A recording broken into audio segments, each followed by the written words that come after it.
You usually get a muzzle. You know what I'm going to get you, Bree? I'm going to get you that, anybody who goes spearfishing, snorkeling, the little leaf that you rub on the mask that the ancient Chamorros used when they would go spearfishing and snorkeling, they would take that leaf that grows by the shore and they rub it on their mask, and then their mask wouldn't fog up when they were out there, spearfishing. That's what I'm going to get you for your face mask, because it keeps fogging up. I know.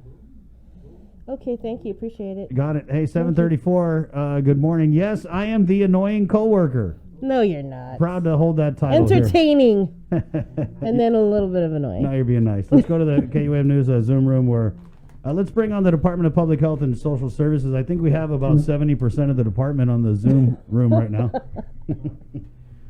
We have guys. Go ahead and just. I know Annette Ogden is the contact trace team lead. We also have Alex Silverio. Alex, are you with the ECHO team? Maybe. No, I'm actually in the mass fatality branch. So my job is to make sure that if we have a death related to COVID, that I ensure that the decedent is buried or cremated within 24 hours of death. Yeah, we don't want to talk to you. Yes, sir. Okay, so I'm also part of our logistics team, so I help the entire department in logistics as far as setting up and breaking down our test sites in the community. So I have 2 different roles. Right, and of course, Public Health Medical Director Dr. Manglotnia. Thanks for joining us again, Doc. Glad to be here. Can you hear me? We can hear you.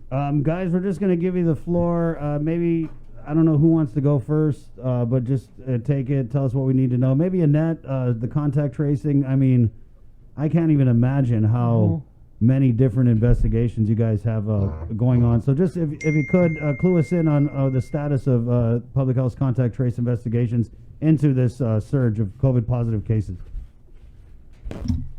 Thank you.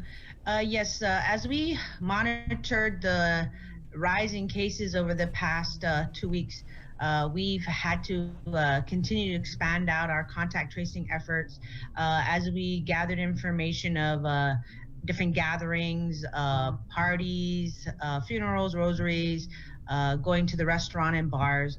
And so unfortunately, we're seeing the consequences of individuals who did not heed the social distancing precautions and safety measures that's been in place since March. Our concern is people probably let their guard down. I know we were doing such a great job after the lockdown, the number of cases went down. And then in May, we started to see most of our cases coming from the quarantine facility for arriving passengers from places like from the mainland and Hawaii or from foreign countries. And so, that's kind of what we feel is happening, is that people said, it's coming from off island, it's not here. However, we never declared our outbreak over. We've had numerous reports of people calling in and reporting, or even government officials witnessing themselves, as the governor mentioned in her press conference a few days ago, that she's been to establishments or funerals, or that people were not wearing their masks. They were not practicing the 6 feet social distancing. And so unfortunately, we're seeing this spike. We've had numerous household contacts, which, they are the high risk. If there's a positive case in your house, unfortunately, you are at highest risk of possibly being exposed and coming down with COVID. And then we see community contacts where we went somewhere together. We had a party, or we had a function that we attended together, and that's how we are connecting the dots basically and linking these cases to each other. And so again, we just need to emphasize, please, this is a new virus. It's something that we've never dealt with, and unfortunately, there's still no medicine or vaccination to help us, stop the transmission and to call the end to this outbreak. So again, the best we can do is wear a mask, wash our hands, and keep that 6 feet social distancing. Mm-hmm. How long does it take, I guess, to do a contact tracing investigation? It depends on the complexity of what we find out. Once we get a positive case reported to us, we have 2 teams that initiate their activities. One is our investigation team. We get information from the reporting source, and again, that's something that we've reached back to the physicians advisory group that we need information on these cases so that we can contact them immediately, more than one number if possible, complete address, street address, because a PO box is not going to help us, as well as if you put an occupation, please specify. If you say they're a cook, but what establishment? If they're a manager of what business, or if they go to school, what school is what we're going to need to know right away, so that it can help us be more efficient in notifying the right individuals of possible exposure. And then, unfortunately as a communicable disease is, as we start from the center out and we keep seeing that circle going outwards, we're going to have to continue contact tracing. Some individuals where they're only in the house that we have contacts to worry about. Other individuals who are going out and about, that makes it more complex. So it may take more than 1 to 2 days, because now we're asking the next group of people, who have you been in contact with? We need their phone numbers, and we just keep expanding outward. Mm-hmm. So 516 confirmed cases. How many are in 166 active cases, 5 deaths, 345 released from isolation. I'm just reading off the numbers that were in the Joint Information Center release. Annette, can you tell us, because there's just so many cases, do you really have the resources you need to do the contact traces? Does your team have the resources you need? Yes, we have been pulling from internally for our support staff to increase. And again, our department has taken the proactive measure of having people outside of the Bureau of Communicable Disease Control take the contact tracing online course, and to be trained and spun up just-in-time training, basically, so that they can assist our team. And again, for our case investigators, they can juggle more than 5 cases at a time, because again, once they do the interview, it now moves on to contact tracing, and our contact tracers take over. And so we have the ability to scale up and scale down. And so right now we're bringing more on board. Over the past few, as we saw the cases rise up, we pull back people that we essentially said, okay, we've seen a downturn in cases. Now you can go back to your regular public health duties.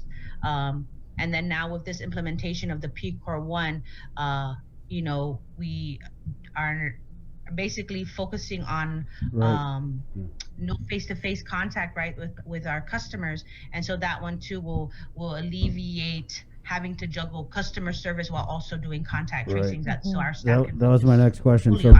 So basically, now that it's PCOR 1 and everybody should be staying home, it's going to be easier for you guys to do these investigations, right? Or it should be.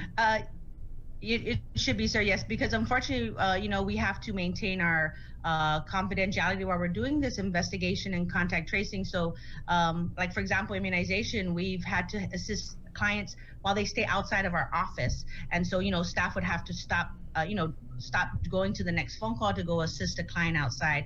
Now with this PCOR 1, like you said, if people can please stay home, we can definitely concentrate on just doing nonstop phone calls, because again, we have to be HIPAA compliant and make sure people walking through the door are not hearing our confidential conversation with our cases or our contacts. Dr. Gianna, is 2 weeks long enough, or do you feel that it should be longer? 2 weeks will let us. Can you hear? Okay, you can hear me. Yeah. 2 weeks is sort of the life cycle of the COVID virus, so we should see a downward trend in that time frame.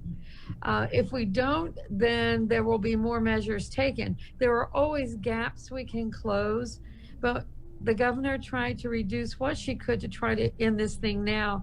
In medicine, if things happen rapidly, you must take rapid action. If things happen slowly over years, it's not as critical. In this case, we have to put the fire out, and difficult decisions were made. Painful ones. Right. Yeah. And it didn't help that we're trying to make decisions while everyone in the Zoom call was either quarantined or already diagnosed. I looked around the Zoom call, I don't know, there were 20 or 30 people, and there were just a couple that were still left standing. Right. So that sent a message. Yeah. Yeah, we know all too well what you're talking about. Doc, that being said, right, so 2 weeks, and we're all really hoping that this is going to be it, but I mean, let's just be real. I don't see that happening. What do we have to do on our part during this lockdown? I mean, I know stay home, but if you could just impress upon the people how key it is to really do our part to put out this fire so we don't see that increase in cases. I mean, if you guys don't want to be locked down, what do we have to do? We have the surge.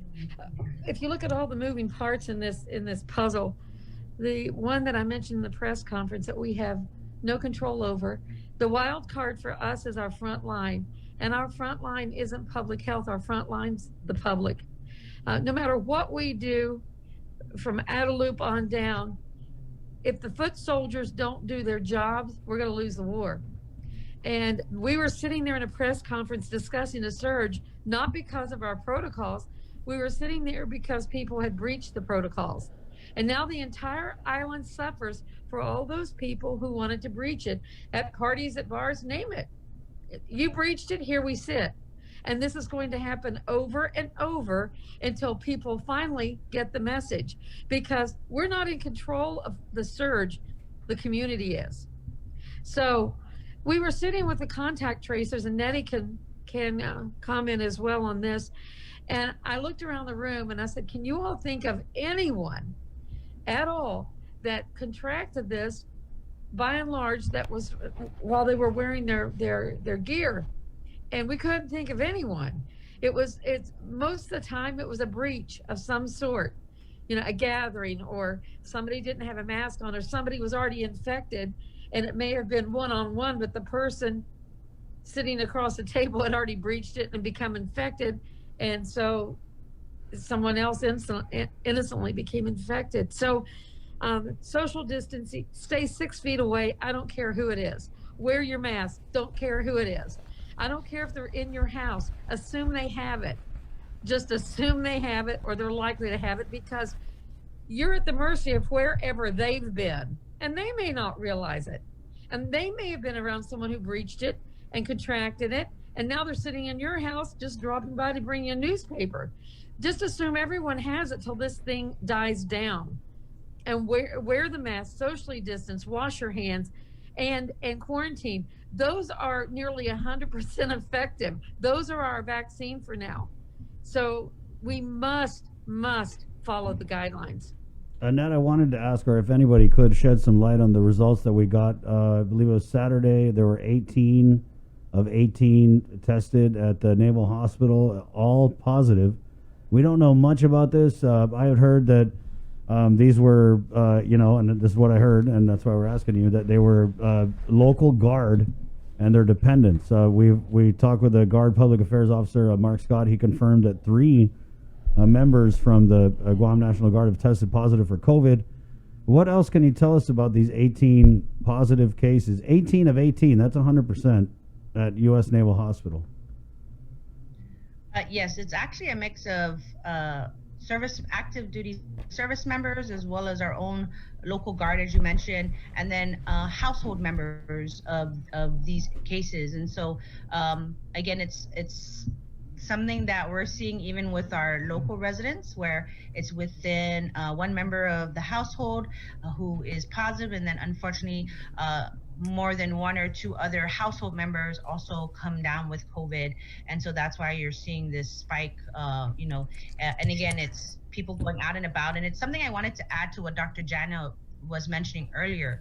The other issue we're seeing and that can contribute to this spike in cases is we've had case investigators come back and say, the individual admitted that they were symptomatic and they were still going to work. They were symptomatic and they still went out and about to do, activities, or go to parties or to go shopping. And so that's to what, leads back to what can people do is please stay home if you're sick.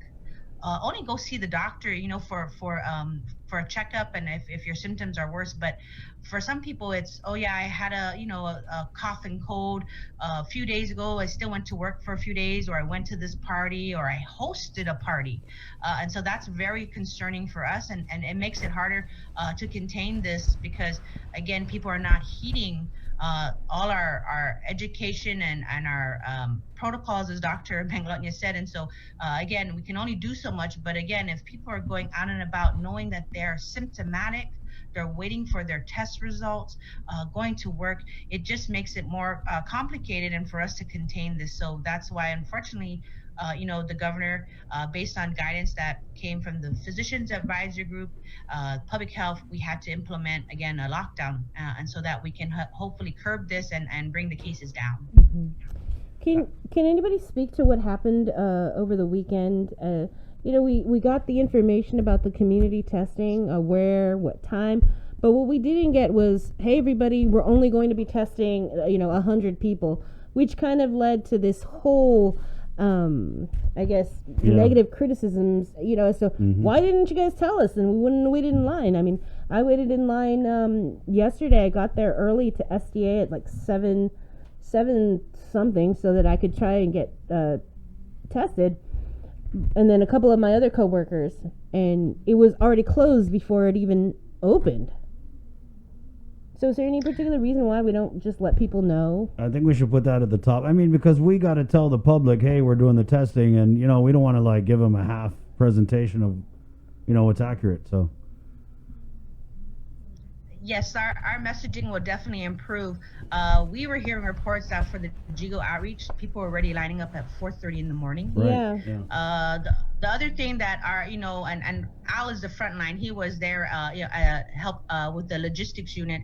Another thing that was coming back from our nurses was that people were packing in more than 5 to 8 people in a vehicle, which again, it's normally just 1, 2, or maybe 4 at the most. And so that's something that our nurses have come back and said, you know what, we really need to put out messaging that, please, for safety purposes, it's hard to do 5 people because that middle person in the car, it's not safe for us to swab someone who's in between 2 people. We heard a report of, there was a truck with people in the bed of the truck. And so again, you're looking at maybe 7 people in one vehicle. And so unfortunately, we also have to look at the safety of our staff. Our nurses are in full PPE. They are out there in the heat. I heard with GIGO, there was the rain just dropped on them. And again, it's safety for not just the people getting swabbed, but the people doing the swabbing, right, because we do not want to have any errors or anything. But we were overwhelmed, and our leadership partnered with our medical providers. And so it wasn't just GIGO Jim. We actually had GRMC, FHP, American Medical in clinic in Manila on Saturday, as well as One Love and GMC, and then Sunday was for SDA. And so just on Saturday alone, there was almost 1,500 individuals swabbed. Yeah. In that day. Which is what we want, right? I mean, we want people. We were finally we talked about this last week. People want to get tested. I mean, an overwhelming amount of people want to get tested. So. Yes. Alex. Also, go ahead. If I could interrupt, even we planned this because of the surge. We did this as rapidly as we could get it set up, and so I even had providers texting me late at night saying, "How many kits can you drop in the morning?" Because we had to drop the kits, and we had a courier that was running around with like a chicken with his head cut off. And so I said, "Okay, we'll send 100." He said, no, 250. So I said, okay, 250. Then within an hour in the morning, he goes, we've already sent for backups. So you tell me how many people are showing up and we're ready. But I mean, is it 1,000 or is it 100? And we're not going to take all of our resources to one clinic. We're doing the best we can. Are people going to complain? You bet. It ain't perfect. Right. I gotta say though, we didn't find out about the community testing at the medical clinics till like 10 o'clock Friday night. Right. And so we had to try.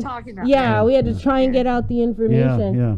And we get it. And there was a total 180 because we had you guys again on last week, and you talked about targeted testing. Yeah. And then we had the governor on, and we kind of pushed with her that people wanted Be clear, that is targeted right, testing. Yeah. I mean, all of a sudden, you could probably go car to car and say, have you had an exposure? And they're like, yes. So it becomes, we end up doing people who felt like they were at risk. Right. So it's like we said, that if you do the general screening, just scratching your head saying what's out there, And then you do these test sites, and then if you interview the people in the car, you'll find that there was a fire somewhere for a lot of them. They came just to get checked for certain because of exposure. So let me ask you this. Is there a fixed number as far as the maximum number of tests per day that you guys are able to execute, given everything that's going on? So if we have... there's always a limit. Yeah. I mean, we've got supplies, but, you know, that because it's done by people, there's a limit on the time you want to keep the people in PPE in the hot sun on their feet with nothing except water. You know, there are those physical limits. There's a cap on everything, and we try to push it as close as we can. Not shut down, not give it. Just keep on having the tubes dropped off, and just keep on pushing. The screenings were to be 9 to 12. That didn't happen. It was way beyond. Right. Nettie can tell that. Yes, and even though, go ahead, Al. Sorry. Yeah, Al. Let's let Al talk. Yeah, thank you, everyone. Just to give you a perspective, where we had the Jigo testing at the gym, that's near Guam, Animals in Need, there was a line by 6 o'clock in the morning from the Jigo gym past this Our Lady of Lourdes Church all the way to the back road to Anderson. That's at 6 o'clock. By 9:30, we had to close the line, so GPD put a police car at the end of the line. And that's 3 hours before we got tested. And we had to get replenishment of our test kits. So we don't limit the number of people who are coming to get tested. However, because we have to project how long this will take, we have to take that into consideration.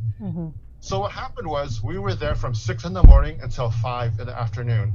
And none of the nurses, none of the staff took a break at all. So we want to make sure we tested everybody who came in.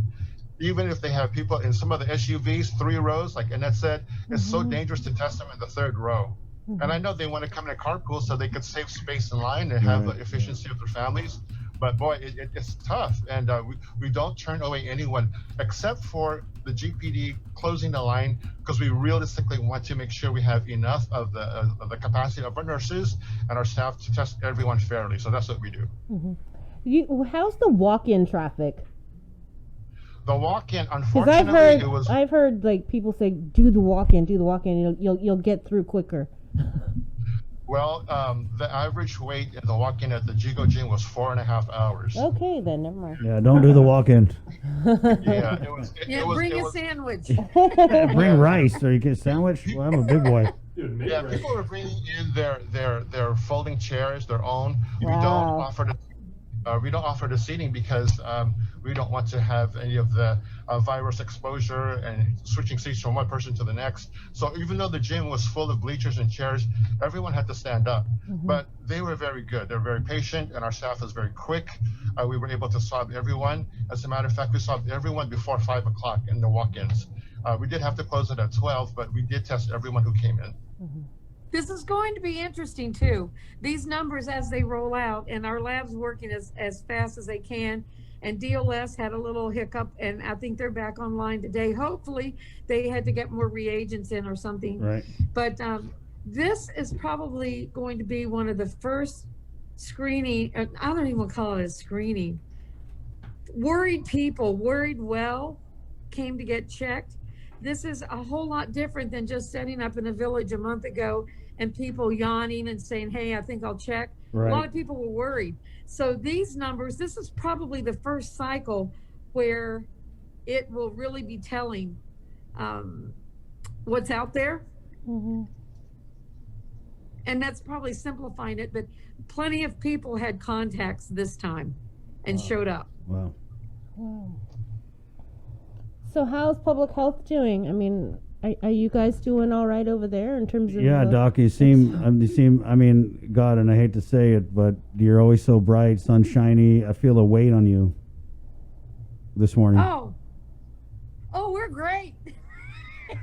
There she is. I've never had as much fun. I'll be honest. At the end of the day, you're exhausted. You've worked 25 hours. Your team's worked 26 hours.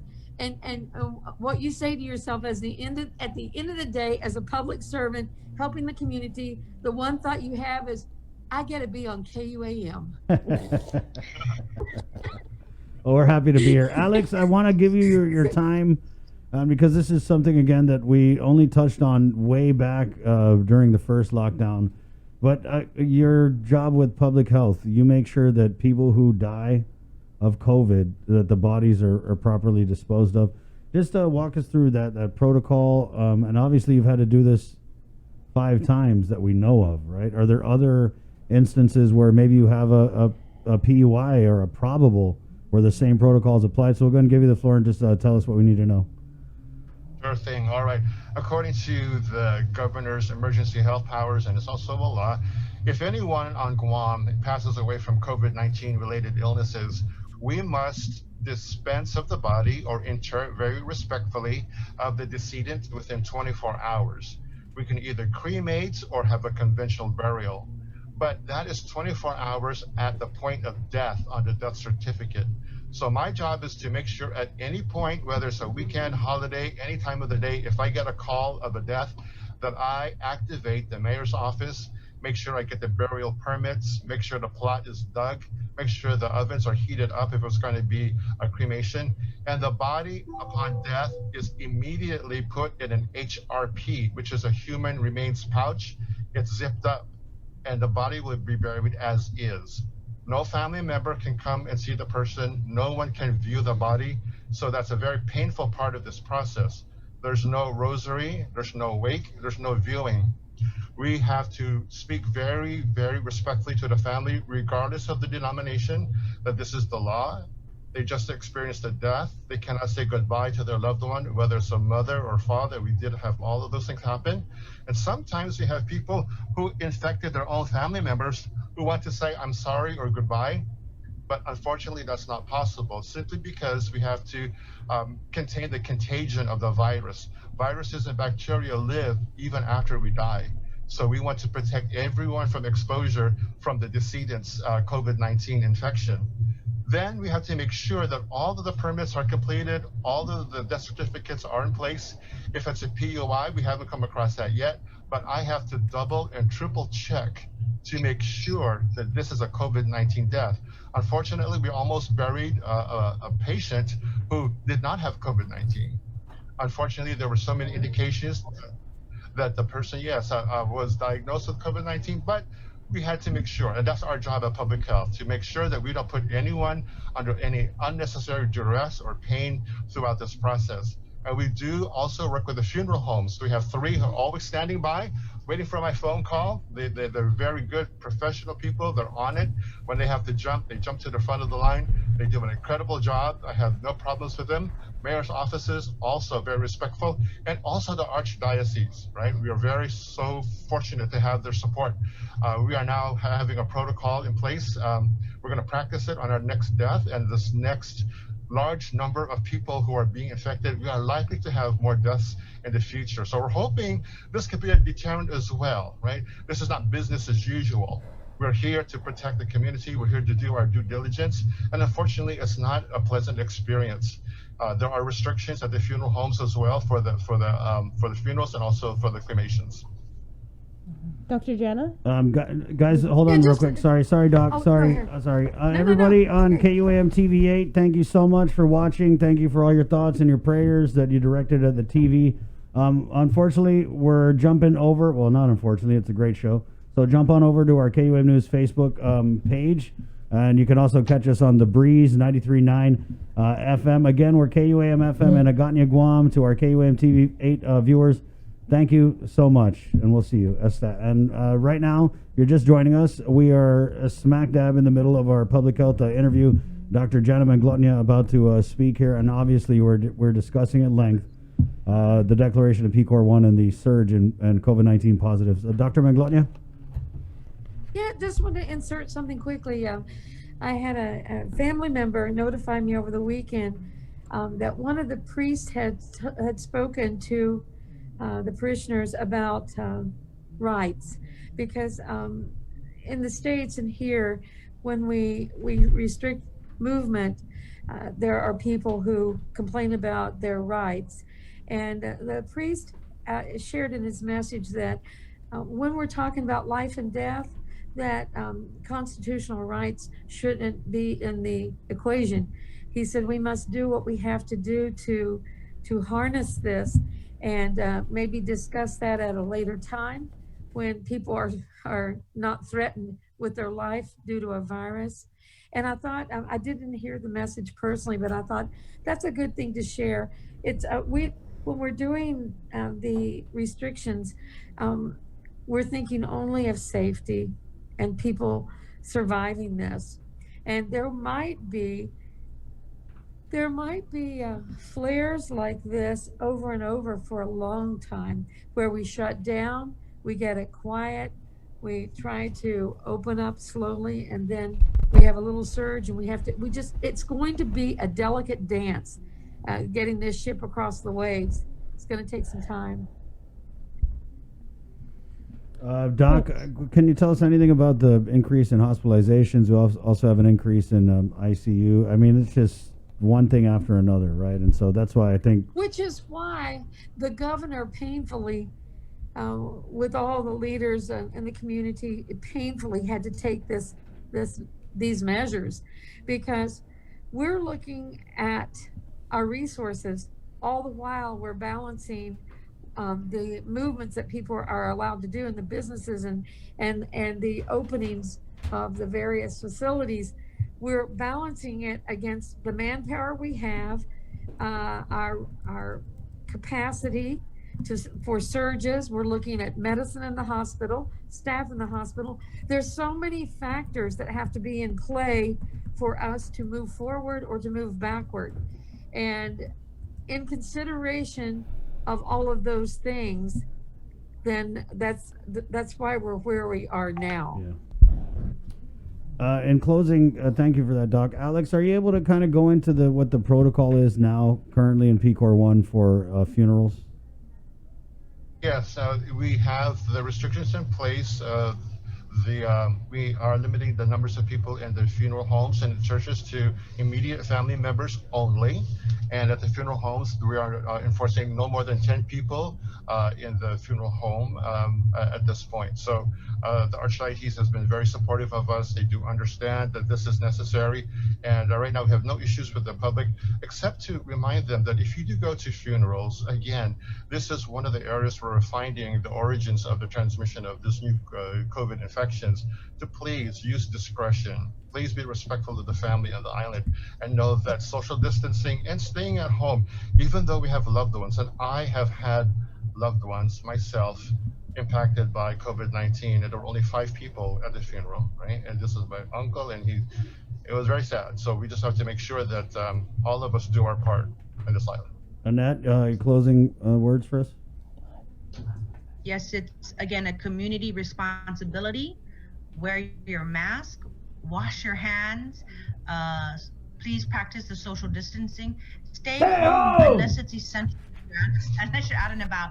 And again, it's a partnership that public health, the government of Guam cannot do alone. Our healthcare providers cannot do it alone. And so it takes everyone on Guam to help us bring the cases down and to, help us slowly reopen the island safely. So thank you. Thank you, guys. This is so key. I want to thank Art San Augustine, the Director of Public Health, for allowing us to get you guys all together in the same Zoom, because it really just, I mean, you know what it is. You guys are all on different facets of the battle against COVID, and when you come together, the information, it's just like, yes, yeah.